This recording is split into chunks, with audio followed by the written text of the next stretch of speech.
to do that. He became the first Puerto Rican congressman elected to the Congress, and he served in my administration as the first deputy mayor who was Hispanic. He's now running for controller. I know him, I like him, I have confidence in him. We'll all be proud of him. Take my advice, support him.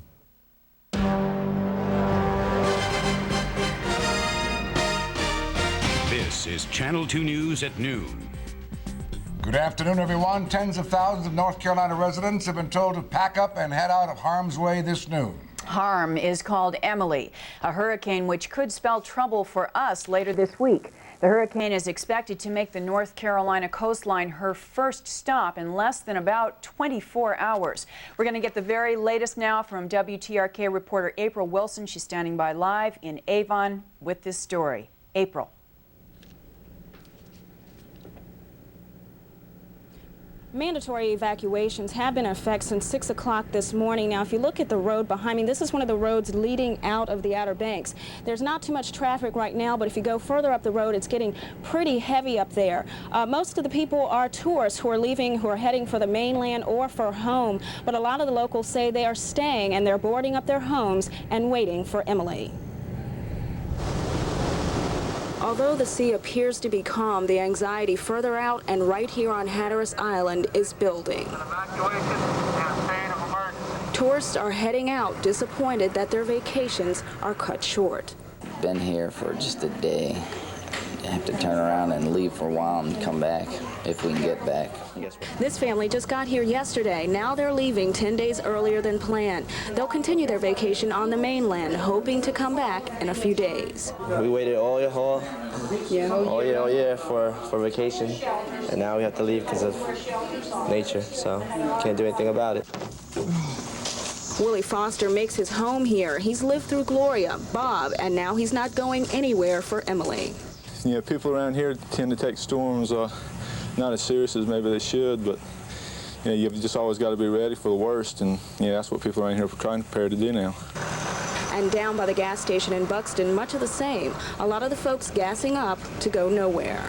And we've been here for years and years, and you just never know. And I think most of the local people are going to stay. The evacuation, I think, is mostly for the people that are down on vacation. I think the eye is probably going to come within 50 miles of here, and it'll be about a little bit worse than the March storm we had. That was almost a hurricane in March, so I'm not too worried about it. Now, there are only two ways out of the Outer Banks. The Wright Memorial Bridge, which is only 2 lanes and it's pretty piled up, and then there's also the Washington Bomb Bridge, which has recently been extended. Back to you. April Wilson, thank you. Right now, the tri-state area is far outside the actual hurricane watch zone, but Emily will affect our weather nonetheless. Craig Allen joins us now from our weather center with more on that and with the latest on the storm's progress. Craig. Okay, thanks, Jim. That's what we're thinking right now. As we put this satellite into motion, this is Emily right here, this little ball of clouds, and we will get this swinging around now, and you'll notice the track is generally in a west-northwesterly direction, heading towards the Outer Banks of North Carolina. Now, it's not moving all that fast. As you can see, it didn't make much progress there. It's moving at about 8 miles per hour, and the maximum winds are 85 miles per hour. Let's take a look now, and you'll see exactly where the hurricane probabilities are for a strike. The hurricane watch extends from Little River Inlet all the way up to Fenwick Island around Delaware. And with that particular track in mind, we'll be keeping a very close eye on the storm through the course of the day today. I'll have more coming up a little later in the newscast. Jim, Michelle? Craig, thank you. Tens of thousands of Michael Jackson fans were disappointed today in Singapore when the pop star canceled his concert 1 hour after he was due to appear on stage. Angry fans were told the singer is ill and that he reportedly, now we have information that he fainted on the way to the theater. But he's scheduled to come back on Wednesday night when their tickets will be honored. That is, unless Mr. Jackson is more ill than we know of right now. Jackson has canceled one other appearance, you'll recall, in this world tour. But last night on his birthday, he did appear to a packed audience. Elizabeth Taylor is also in Singapore offering moral support to her friend as he fights allegations of sexually abusing a 13-year-old boy. The Jackson family is scheduled to hold a news conference this afternoon in Los Angeles. We'll have the latest on Channel 2 News beginning at 5 o'clock. Michelle. Back here at home in a politically opportune moment, Mayor Dinkins is back in the good graces of the New York City Teachers Union this morning. After 2 years without a contract and a very public dispute with the mayor after the last election, there is finally a new teacher's contract this Monday afternoon. Correspondent Marcia Kramer is live at City Hall with the very latest for us. Marcia. Well, Michelle, in just a matter of minutes, Mayor Dinkins and the head of the UFT, the United Federation of Teachers, are scheduled to come into the Blue Room here and announce that the teachers have won a new contract agreement. It took the teachers 2 years to win the agreement, and at times they had to play hardball.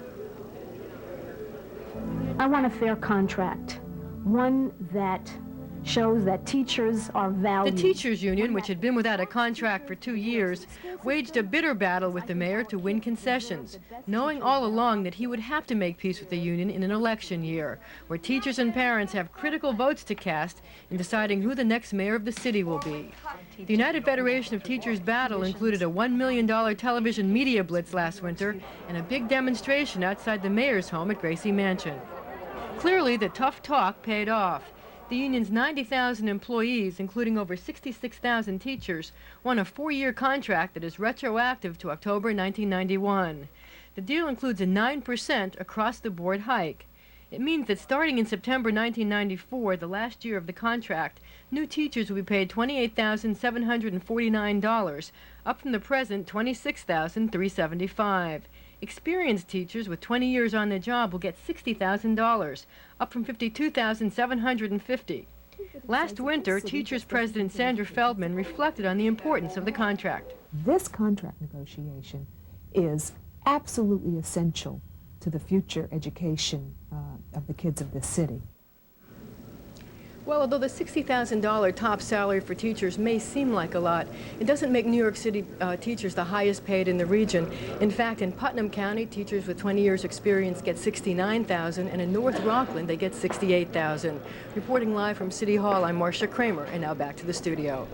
Thank you, Marcia. Still on the subject of education, the teacher's contract may be settled, but there's another major controversy facing the school board this afternoon. Just a short time ago, the board scheduled a vote for tomorrow evening to pick the city's next schools chancellor. 4 members backed San Francisco's former superintendent, Ramon Cortines. The other 3 are behind the mayor's choice, and that's Gerald Tarazzi. Cortines apparently has the votes, but experts say a narrow 4-3 victory would put Cortines in a weak starting position. A little boy is fighting for his life this noon after a drive-by shooting in which he became yet another tragic statistic in this city's violence atmosphere. Correspondent Cindy Hsu is live in the Bronx with details. Cindy. Well, Jim, the little boy is 9-year-old Luis Rivera, and he is in critical condition right now at a Manhattan hospital. Now, the scariest thing about this whole story is that it happens all the time. Innocent kids getting caught in the crossfire. The shooting last night happened right here at the intersection of 167th and Grant, a neighborhood known for drugs and guns. It's as bad as it gets over here. You know, it's not surprising at all. Has it happened before in this area? Sure, lots of times. This neighborhood is so used to shootings and drugs that you'd never know a child and 2 men were gunned down just inches from where this man is sitting. The only reminder of last night's shootout are the bloodstains on the sidewalk, the yellow police tape on the ground, and the vivid memory of relatives who saw what happened. Car just came on the corner and just came out. He just started going crazy, shooting at anything that was moving. My nephew just came out from the Chinese restaurant. He panicked. Everybody was telling him to stay inside, but he panicked. He ran out. He got shot in the head. Police say a yellow car pulled up to this curb, a man got out and started shooting an Uzi machine gun. 2 men went down right here. They are in stable condition at area hospitals. 9-year-old Luis Rivera is not so lucky. Rivera is fighting for his life at Lincoln Hospital. He is in critical condition. Luis grew up in this apartment complex, which is right across the street from where he was shot down. Neighbors say they're used to the bullets flying all night, but it's tough when one hits a child you know. It hurt me because it could happen to my kid too, or any of the kids that I watched, which is very small kids. And I'm scared, and I wish I could find a place to move. Now, police believe this was drug-related, and the ironic thing is that because it was a child that was hurt, police do believe they will find the shooter, because they say even in this tough neighborhood, the toughest people will start talking when a child has been shot. In the Bronx, I'm Cindy Hsu reporting live. Back to you in the studio. Thank you, Cindy. 14 alleged members of a vicious Chinese gang are scheduled to be arraigned today in Manhattan. The gang is tied to the disaster of the Golden Venture and to several murders here in New York. The alleged members of the Fuqing gang were nabbed in raids around New York City this weekend. The alleged gang leader, AK, was arrested Friday in Hong Kong and now faces extradition to the U.S. Golden Venture, carrying desperate illegal aliens from China, rounded off Queens in June. 10 people drowned trying to reach shore. There has been a dramatic break in the trial of two white men accused of setting fire to a black Brooklyn man in Florida. Today, the veteran prosecutor who has been leading the questioning abruptly quit and left the courtroom in tears. Charles Rourke and Mark Coate are charged in the racial attack. The key prosecution witness was also arrested, but agreed to testify for the prosecution. Court watchers say today's walkout followed a growing conflict between the prosecutor and his boss, Tampa's state attorney. We have a lot more news still to come on this Monday afternoon, August 30th. Coming up next, history in the making in the Middle East. An agreement is expected within the next few days, which brings with it a promise of peace between Israel and the PLO as Israel's prime minister prepares to submit a plan for Palestinian self-rule.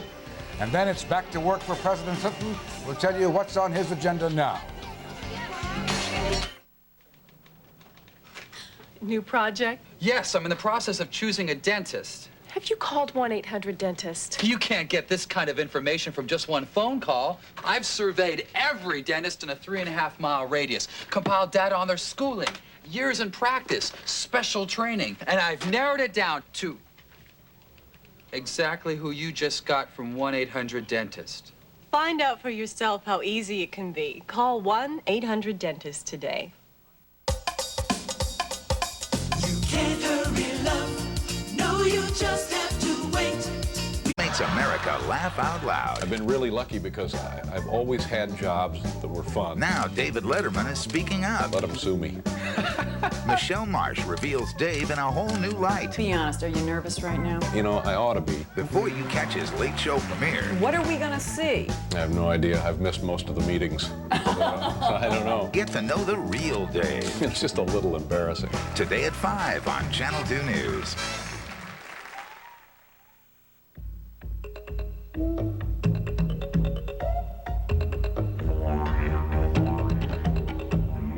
The feeling of Lycra is the feeling of freedom.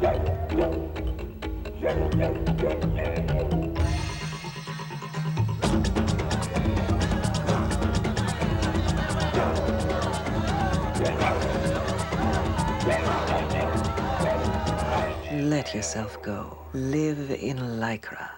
Would you like to refinance your first mortgage? Or pay off a high-rate second mortgage? Or maybe purchase a new home, but you've been late with payments from time to time? Don't worry. Call 1-800-DIAL-CASH. Statewide Capital has the money you need, and we intend to lend homeowners over $250 million this year. Even homeowners who've been turned down elsewhere can take advantage of today's low rates by calling 1-800-DIAL-CASH. For a better tomorrow, dial cash today. After years of conflict and distrust, there's apparently a major breakthrough in the negotiations for peace in the Middle East. CBS News correspondent Bob Simon has the latest from Israel. Israel's cabinet is scheduled to meet tonight to vote on the peace plan with the Palestinians. It will be ratified, perhaps unanimously, certainly overwhelmingly. Israel's right-wingers can't stop it, but they can tell the world what they think about it furiously. The opposition Likud party called the Knesset back from summer recess this morning to voice its anger. And other right-wingers are saying Rabin will pay for breaking that primal taboo, talking to the PLO. This is again a violation of a promise by the Prime Minister that there is no intention to establish or to permit the establishment of a Palestinian state. The government says the plan neither establishes a Palestinian state nor lays the foundation for one. It calls for Israeli withdrawal from the Gaza Strip and from the West Bank district of Jericho as precursors to a more complete pullback. Palestinians will take charge of their own affairs, but Israel will retain control of security and foreign affairs. Israeli settlements will stay where they are, and Israel will control the borders. A far cry from a comprehensive settlement, but the first agreement of any kind between Israelis and Palestinians since the Jewish state was founded nearly 50 years ago. What's important is that we are going for a period of 5 years to live together without violence, without bloodshed. Israel negotiated this agreement directly with the PLO and is now prepared to formally recognize the PLO as soon as it declares that it is abandoning terrorism and renouncing anti-Israeli clauses in its charter. If and when these things happen, Israeli sources say Washington has agreed to renew its dialogue with the PLO. Bob Simon, CBS News, Tel Aviv. President Clinton is back in Washington and back at work this noon. His Martha's Vineyard vacation just a pleasant memory.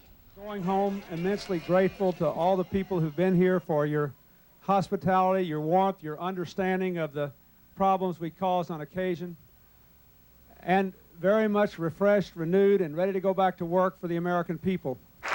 Mr. Clinton left Martha's Vineyard last night, returning to a desk full of challenges. At the top of the list, the controversial North American Free Trade Agreement. In an interesting twist, the president has broad Republican support for the measure, but faces some tough opposition from his own party. Some Democrats fear it will cost Americans jobs. We're coming back after a break with a story about a local dog napping. And then a Channel 2 News soap opera exclusive as we reveal the next Alexandra Spaulding on The Guiding Light. Stay with us.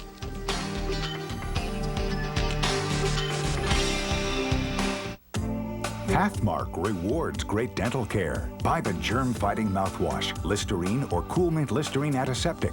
Listerine kills germs that cause bad breath, plaque, and the gum infection gingivitis. Or buy antibacterial Efferdent with Arm & Hammer baking soda to clean and deodorize your dentures. Because right now, when you buy Efferdent Listerine or Cool Mint Listerine at Pathmark, you can get Arm & Hammer dental care free.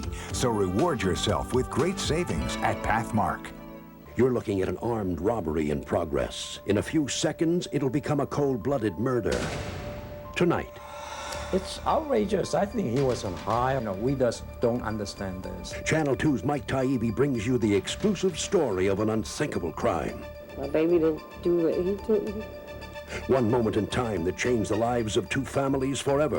Don't miss Homicide number 1192, a special report tonight at 11 on Channel 2 News.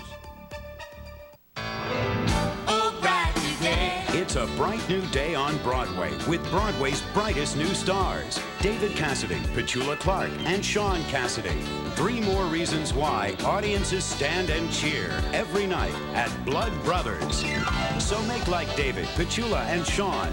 Make haste to Britain's most honored musical, Broadway's hottest hit. Make haste to the Music Box Theater for Blood Brothers. Only ShopRite saves me money. In so many ways. Every day is Savings Day at ShopRite. I wouldn't shop anywhere else. We save more money in more ways. Top round for London broil, half price, $1.99 a pound. Sweet yellow corn, 6 ears, 99 cents. Dolly Madison ice cream, half price, $1.69. Save $3 on family night tickets for Sesame Street When I Grow Up at the Meadowlands Arena. Now those are great prices. We save you money. Why go anywhere else? ShopRite does it right. A Long Island Lhasa Apso is safe at home with his family this noon hour after a frightening adventure for him and the family. He was dog-napped over the weekend. The police have collared 2 West Babylon men, charged them with attempted grand larceny. Police say the men used the name and number on Barky's tags, that's what he's called, to call the owners and demand $200 ransom. The owners agreed to meet the dog nappers, but they also called the police, who made the arrests at Lindenhurst at a restaurant. Whew, Barky's okay, huh? What kind of a dog is it? I don't. Go ahead. Expensive, probably. That story sounds like a page out of a soap opera, which brings us to our next story. Today we have a real treat for you. Meredith Berlin of Soap Opera Digest is here in our studio with a new Alexandra Spaulding from Guiding Light. Da-da-da-da. Yes, everyone's been waiting to see who that would be. It is Marsh Doucet, best known for her work on Daytime as Myrna Clegg on Capitol. Welcome, congratulations. We're very excited to see you, new Alexandra. Thank you. She is a grande dame, and she's a wonderful, wonderful character. Is that one of the reasons you wanted this role? Oh, yes. Oh, yes. And I saw the contradictions in her as well. And anytime they give you the right to be contradictory within your own character, that's heaven. She's strong, she's Yes. weak, she's loving, she's vulnerable, ruthless. everything. Why do you think you got this part? Well, I think somebody out there's looking out for me. No, I felt that if I could get to the soul of this person, to the depth of her, that I could play her. And all you want to know is you're going to feel comfortable doing this because it becomes your life. Right. And I felt that I could sort of reach the heart of her, or the heartlessness, whichever.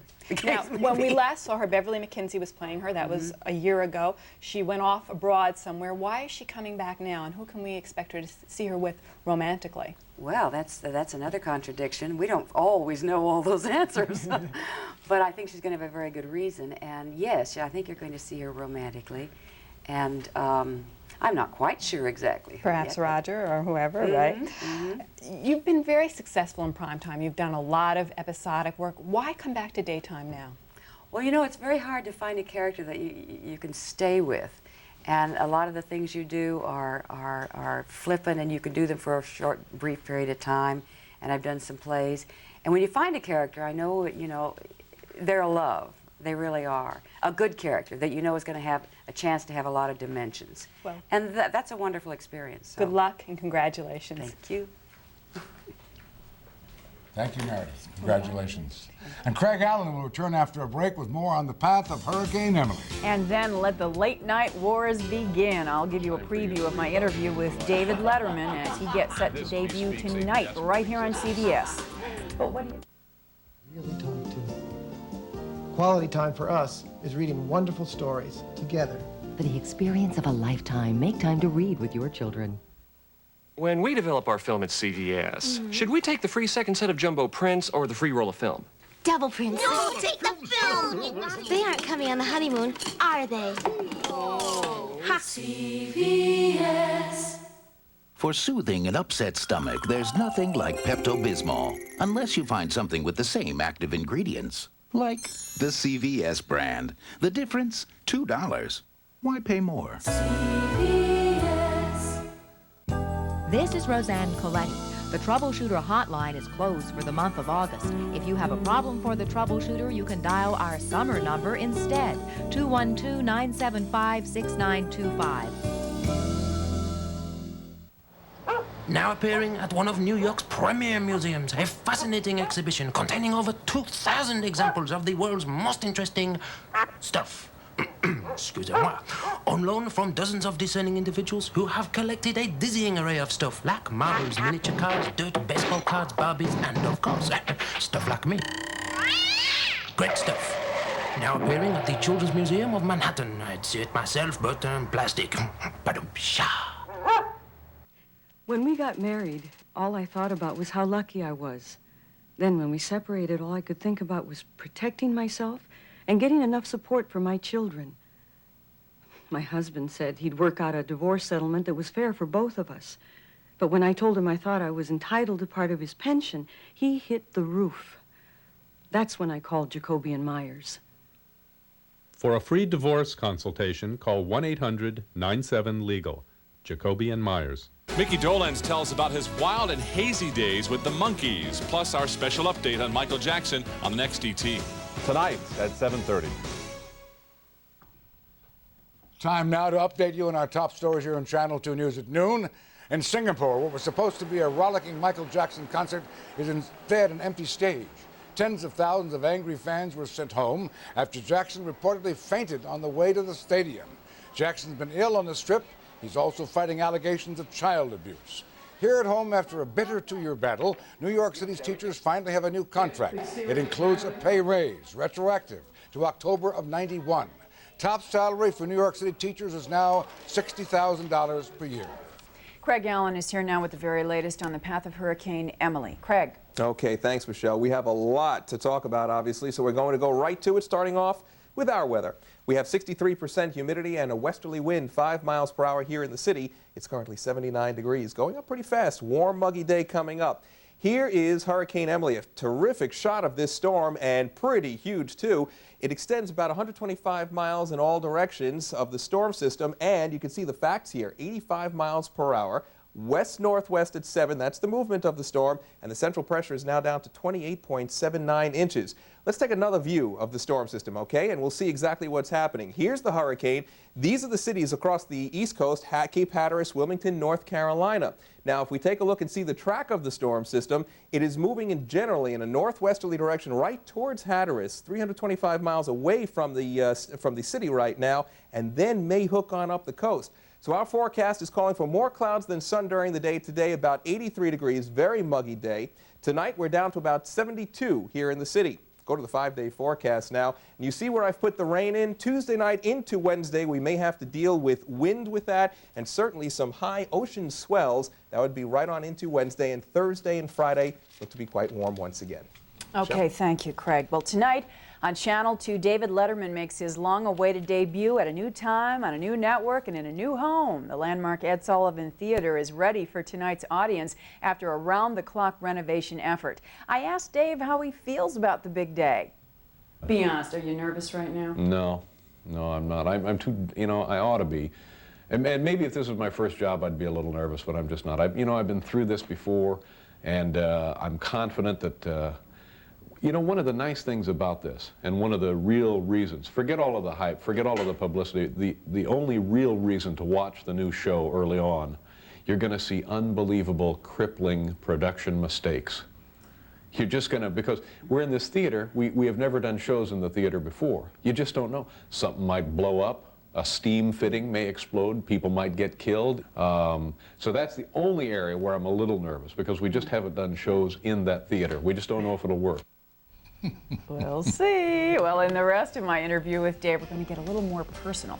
Dave talks about marriage and kids, and you can see that today on Channel 2 News at 5. He's very private. It's tough to get through that. He does like to tweet, doesn't he? Oh, he That's does. Channel 2 News at noon this Monday. I'm Jim Jensen. I'm Michelle Marsh. Have a good day. I'll see you at 6. Good night.